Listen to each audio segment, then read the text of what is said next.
Hey, I'm your host, BKP. Good morning from the office, North Georgia's only live online morning show. Josh is back this morning, and I'm almost late for the show because, now Josh, you went to the PGA practice round, correct, yesterday? Yeah, I did. It's yeah, for the Tour Championship. Yeah, so he went down to PGA practice round yesterday, and somehow we got to talking a little golf, and next thing I know, it's 8 o'clock. So glad to have Josh back. I was joking. I said, you know, when Josh came on board, I've known him for several years, and when he came on board, I knew that Brave spring training, I'd be looking around the office trying to find him, and all I'd see is taillights headed south for spring training. And when it comes to these local golf events, he'll and Georgia Southern. Let me throw that in there. Georgia Southern. Have to throw. Yeah, there you go. I got a thumbs up. So anyhow, let's get started this morning. I'm your host, BKP. Good morning from the office, North Georgia's only live online morning show. Let's see. Here's how you get in touch with the show: 706-889-9700, 706-889-9700, and at Twitter. Twitter at Fetcher News, at FYNTV. Follow us on Facebook, Instagram, Twitter, YouTube, FYNTV, FetcherNews.com. Now, yesterday afternoon, middle school played middle school. So forget Kavanaugh, forget the accuser out in California, forget everything right now except this. If you're watching nationally, you may have heard this because I've got some emails from some Atlanta TV stations that had asked to use some of our video and our information here at Fetcher News, and they also said they wanted to share it. Other Fox affiliates, I would say Fox, I don't know where it's at, wanted to use some of our footage also. And that being said, yesterday afternoon at the Fannin County, let's put this up. That would be number 2, Josh. I think it's number 2. And that says on the back of that jersey, that's a Fannin Rebel jersey. And although Fannin Rebels and Gilmer Bobcats are a lifelong rivalry, I mean, don't know how many years to count, that is number 1. And the top says Walker, and there is a Gilmer logo on one side of the one and a Fannin Rebel logo on the other to show unity yesterday at the middle school football game. I mean, takes me a minute. Middle school football game between the Fannin Rebels and the Gilmer Bobcats. Now, Dr. Shanna Downs, Superintendent of Schools of Gilmer County, attended the ceremony, and Dr. Michael Gwatney, the Superintendent of Schools for Fannin County, also in attendance. Dr. Gwatney is the one that presented Gilmer County, Dr. Downs, with the Fannin Rebel jersey to take back, to put in a case, to put in the school, Walker number 1. And what that is Gilmer Middle School principal Larry Walker, a tragic death this past weekend. Now, we did a video. You could go to Team FYN Sport. You can go to Fetcher News Facebook page. Fetcher News Facebook page. It's way over 10,000 views now. We videoed like the 2-minute and 30-second presentation, and it's on there if you want to see it. And hundreds and hundreds of shares. So I just wanted to start with that. What a sign of unity. And actually the announcement was made that although they are rivals on the field, you know, there's times when the community has to come together. So that something, I don't care about everything else in the world right now other than getting that opportunity to say that. Here's the announcement today. To honor and remember Gilmer Middle School Principal Larry Walker. School is canceled. Okay, they canceled classes for all students to hold an in-service day for staff only. So on Thursday, 9/20/18. So they're able to use an in-service day. They moved an in-service day there for the staff only today, releasing early so that staff and students who wish to attend funeral service do so. And so today, Gilmer High School athletic activities for Thursday, 9/20/18. JV football will be home against Lumpkin. Volleyball will be at Fannin. And Clear Creek Middle School football and cheer rescheduled from 9:20 to 9:19, which was yesterday. That was already up there. So that is today, the funeral of Gilmer County Middle School, Larry Walker, and we just wanted to start our day. That jersey, I got a message yesterday that they were going to do that yesterday afternoon, and I just wanted to make sure Fetch Your News attended that, and that was just too important to the community. So, and thank you, and I don't think at this time people want recognition, and let me just say that, okay? I don't think at this time people want recognition for certain things. So I'm just going to say to the individuals, well, if you're an individual, it's not plural, sorry. But I guess to the individual or people that made that happen yesterday, thank you very much. You know who you are. All right, now, where do we go from here? I mean, I'm trying to think what direction I want to go in because I didn't write anything today. I just didn't. I said, you know what? I'm not writing anything. I'm just not going to. I'm going to just roll with it. Here's what I'm going to do before the break. I'm going to go over a couple. Let me pull up a couple pictures here. Now, what do they say? Dodge the bullet. I want to go a whole different direction. Yeah. You're already saying, oh, hell, it's one of those days. He's going a whole different direction. But, you know, I've done the Kavanaugh thing for 3 days, okay? We've done that, okay? That's done. And I watched this morning how it took 7, 8, 10, 12 minutes to get past Kavanaugh. Not news. This is not news. In the real world, this would not have qualified for news. I mean, even Dan Rather would have hid this. Remember, I like the news here. You remember Brian Williams, but wasn't it old Dan Rather that they had the bad key on the typewriter and they typed up the phony memos or phony messages about George W. I don't know. Anyhow, so you remember when? And let me just say this. Let me say this, okay? Republicans. What have Republicans learned from Donald Trump?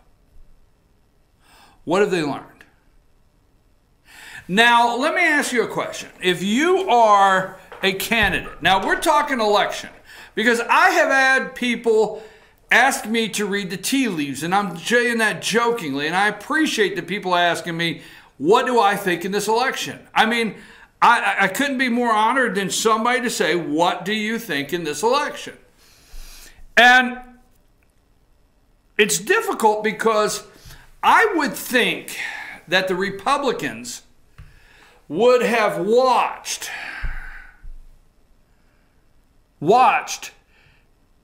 the American people voting in these districts 2 years ago for president. I think they would have watched 17 candidates as they one by one left the stage. I think they would have watched and learned something from the convention. I think they would have watched and learned something about Donald Trump's the general election race against Hillary Clinton. I would think that some of them would have watched what he had done through the election and took some notes and said, I'm going to apply it. I'm going to appeal to the truth inside people, their common sense, their ability to rationalize reality. See, the news wants to come on and the media wants to come on and they want to tell you what your neighbor thinks. But here's what they don't realize. You just bumped into your neighbor and he didn't really think that at all. But they want you to believe that. Meaning they want you to believe that everybody else out there except for you sees the world with these glasses. And in 2016, the voters said, no, we don't quite see the world in these glasses. Right? Why Donald Trump was never going to overcome the John McCain comment that he made from veterans. That was going to end his political campaign. In fact, now Republicans continue to stay in fear, in total fear of what may happen, and do not talk or make a move till their polling data comes in. Period. So I have to tell you, I don't know based on the candidate what can happen. Republicans need to completely ignore the noise. Completely ignore it. I mean, to me, I like the guy. And to me, I think he will make an outstanding governor. And for all of those upset, I think he will make a better governor than we have today in Georgia. But obviously, Brian Kemp is running very safe right now. He's running a safe campaign. That's my opinion. I would come out and I'd blast Stacey Abrams as hard as I can on different issues. We'll go into that later. So let me say this. We should stop being cowards to the left. Okay? There's a certain reason I'm going to bring this up. We continue to allow the destruction of families, the destruction of people, the destruction of institutions, the destruction of business to these radical groups. And that being the Democrats. A radical, crazy group. Period. Now you remember, and I say this jokingly so don't get all upset. You remember when Denny's got in trouble for, white people got seated first?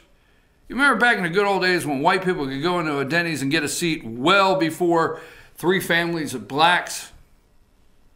It didn't happen. Do you know how many times in my life that I've gone into a restaurant and it's a table for 2? And I'm sitting there and I watch somebody else walk in and they say table for 2. And next thing I know, somebody takes them to a table and I have to go up front and say, hey, I was here before them. Who in the world out there never went up and said, hey, we were here first? Well, we're sorry. Well, I'm going to go and tell people it's because I'm white. Now, why am I going down that road? Because we were told that somewhere in South Carolina, after church, the Denny's would serve the white people first. This is true. You can look it up, okay? Now, Denny's was well on their way. I'm not saying they're out. They're well on their way. They were very strong. They were very strong at that time. But what happened? The Rainbow Coalition came in. Who the hell was that? Jesse Jackson, and Al Sharpton. And unless Denny's contributed X amount of money, they had to do a deal with the Rainbow Coalition. And unless Denny's gave a certain amount of money to the NAACP for colleges, and gave so much money to the Rainbow Coalition and agreed to make 11.2% of all their management African American, why, they were not going to come off of Denny's throat. Remember that? Now, I'm not saying they have, so I don't want to upset. I hear there's still a Grand Slam breakfast out there somewhere. I'm going with this. But Denny's eventually, to me, basically with their lunged forward as a business model somewhat collapsed. Now, they're still out there, so don't get mad. You can still go to a Denny's in areas, obviously. But they somewhat, and another business leapfrogged right over them. Right over them. IHOP. IHOP rebranded, leapfrogged right over them, is my opinion. The reason I'm bringing that up is how many of these movements have gone through the shakedown process with different outcomes, and we continue to live in fear of these people. And the experience right now is the Me Too movement. And every time there's a settlement at CBS, at this network, at this network, at this network with this person, first and foremost, the network says, okay, we're going to pump $10 million or $45 million or $100 million into Me Too related causes. It's all the time. That's where we're at. And I'm just tired of the shakedown. We have been living in the fear of the shakedown everywhere we turn. For how many years? And we keep letting them by with it. Well, you know, I'm going to tell you. The common sense of America, this Me Too movement, see, they want to force somebody like myself, a white male, which is the problem, right? They want to force somebody like myself to say things this morning that would lead you to believe that I would capitulate. I would agree with, I would accept any kind of, you know, mistreatment, attack, assault on a woman. And it's just not true. Obviously, you don't know our organization because I would think, a lack of a better way to put it, Josh and I are in the minority around here. Now, the reason I'm going with that is in the court of law, in a courtroom, you're supposed to be able to face your accuser. The founding fathers set this system up that you, the defendant, your accuser had to come before you. If you were going to accuse somebody, you got the right to face your accuser, to have your day to face your accuser. But everything from the Senate side has flipped. It's completely flipped 100% in favor because there's some shakedowns coming. Yes. You may not have CBS and Les Moonves. You may not have this one and the other one. But there's some shakedowns coming. And it's not just the Supreme Court. All right? So, you have the Me Too movement. You have this woman that has lied. You have this woman that has been set up with these... You know where she's at. Ballsy Ford, you know where she's at. You know, they keep telling you, I'm tired of the damn crap or whatever it is, okay? I'm tired of it. They keep telling you that she's such attacked. She's been attacked to where she's had to move out, separate herself from her children. And her and her husband have had to go into seclusion. Let me tell you where they're at. They're hidden away, and they've got a team of professional pieces of garbage peppering her with questions left and right. That's right. She's in training like a damn boxer somewhere. All right? Period. That's where she's at. And at the same time, they're stalling wanting this FBI because she is in training. Don't you think for 1 minute that they don't have her somewhere? This was all laid out. The lies, the scandal, the corruption, Feinstein. Every bit of this was laid out. The polygraph, everything set up. Now they have her somewhere, and there's a team that's just pelting it. There's a team that's Lindsey Graham. There's a team. They're taking the Republicans that might have enough cojones to ask her, and they're peppering back and forth. And then they're doing the softball Democrat questions. Now she has till 10 o'clock tomorrow morning to accept the invite. She got an evite. Oh, she heard the little ding on her computer. She got an evite to testify Monday in front of the 11 white guys. And the optics. You see, the media's doing their part. They call out to California. You may think I've lost my mind, but that's okay. That's fine. But the media, they call out to California, and they get, hey, what's next? Well, here's what we want you to run with the narrative. We're going to play hard to get.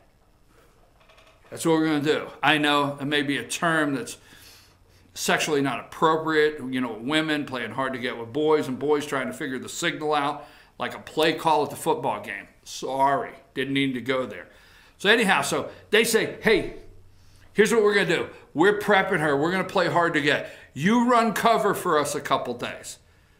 And here's what we want you to run cover with, deep state media. We want you to run cover with the optics. See, Grassley and them are almost out of the woods. Why, it's turning to the GOP's favor. Why, everybody knows from the New York Times, Washington Post, Axios, they all know the optics of 11 white men, Republicans, questioning this poor little woman that is traumatized. It's not good for them.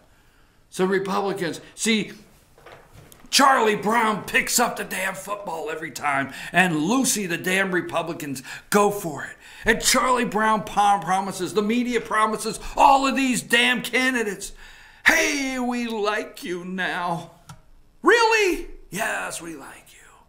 And here's the football. We're going to let you kick it this time. You know what? I believe you will not. Boom! Pull it up. Republicans flat on their ass once again. That's what they're doing now. The football's down. Why, we're turning the tables to the Republicans. Why, there's Republicans in Washington, D.C. Do you realize the media is saying things are turning into our tables? Do you realize the media actually sees for themselves now that things are turning in our favor, that she won't show up? Don't get shocked, folks, if they don't. Charlie Brown, don't get shocked if Lucy don't pull the football out from under you once again, because they know that they will play that optic of 11 white men questioning this poor little lady in front of the nation. Okay, so there's a lot of room here. Don't go with anything. Don't trust anybody. Before I go to break, I want to say this, because I'm going to come back and we're going to go through a lot of stuff. Because we have Carla's Corner at 8:30, and then from 9 to 10, we're going to cover some stuff that I hope you will come be here at 9 o'clock for, okay? So let me put up number 28. Number 28 for a reason, because I'm going to tell you what we're going to come back and we're talking about. We're going to talk about something a little more down a different path, okay, than what you're expecting on the media. Now, that is a map of the judicial circuits in the United States of America. There's 11. All right, there's 11 judicial circuits. All right, 1, 2, 3, 4, 5, 6, 7, 8, 9, 10, 11.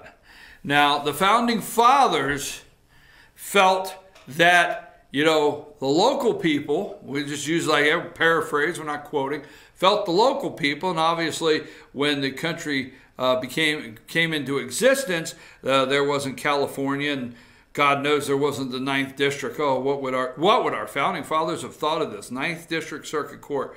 So this is the judicial system of the United States of America. So what we have to understand here, okay? And we're going to go into this at 9 o'clock. Your founding fathers set up 3 equal branches of government. 3. Okay? 3. Now, every day there's somebody in the media trying to tell you that Donald Trump wants to be a dictator. That Donald Trump wants to He's a tyrant. He's a dictator. He wants to abuse his executive branch powers. And Donald Trump doesn't understand the separation of powers. Okay? That is on a daily basis with all the left media taking the President of the United States down in the executive branch. Not one time do they ever discuss that their role in the Supreme Court is to hold confirmation hearings and nominates, the president nominates, their role is to hold a vote. At no time did the Founding Fathers say that the Senate had authority over the Supreme Court, authority over the Supreme Court's decisions and rulings, authority over the Supreme Court to run the Supreme Court. Now you understand, since Robert Bork, and we can go further back, but we'll go with Robert Bork, the Democrats have decided they are going to not only try to run the Senate, which is the Senate is in the legislative body, they're going to take over an entire branch of government through the courts. Yes.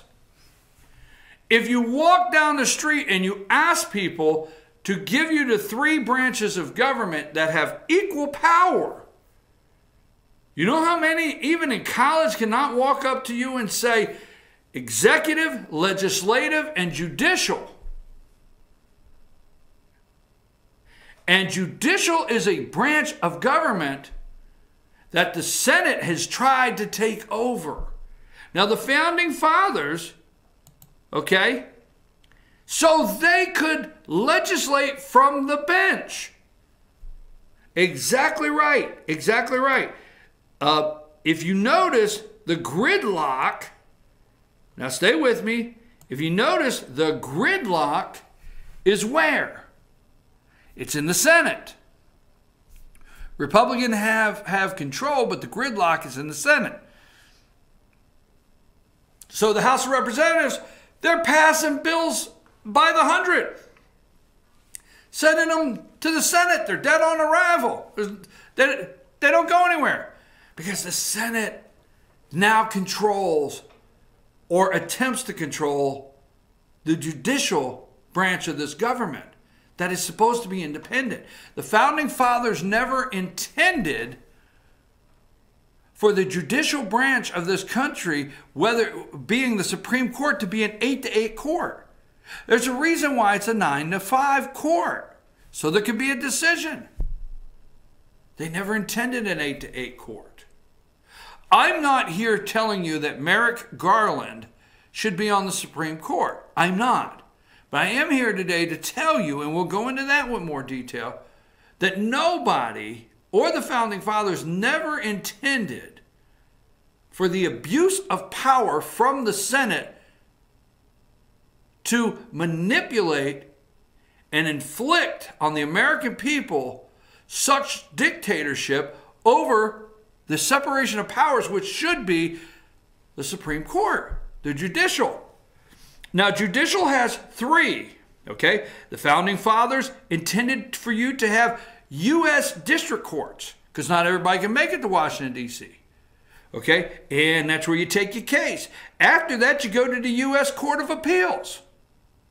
And after the U.S. Court of Appeals, you then go to the Supreme Court of the United States. Now, all three of those require confirmation from the Senate. District court judges, U.S. District Court, Appeals Court, you just don't hear about it, and the Supreme Court of the United States. It's the third branch of government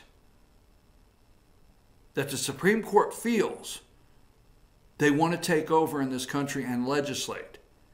And we need to talk about separation of powers and get the Supreme Court and the federal courts back in the hands of the people, not Dianne Feinstein and Spartacus. I'm your host, BKP. We're going to take a brief break. We'll be back right after these messages. And at 9 o'clock, we're going to start breaking down so many of the things that I've started out with this morning. Take us a break, Joe.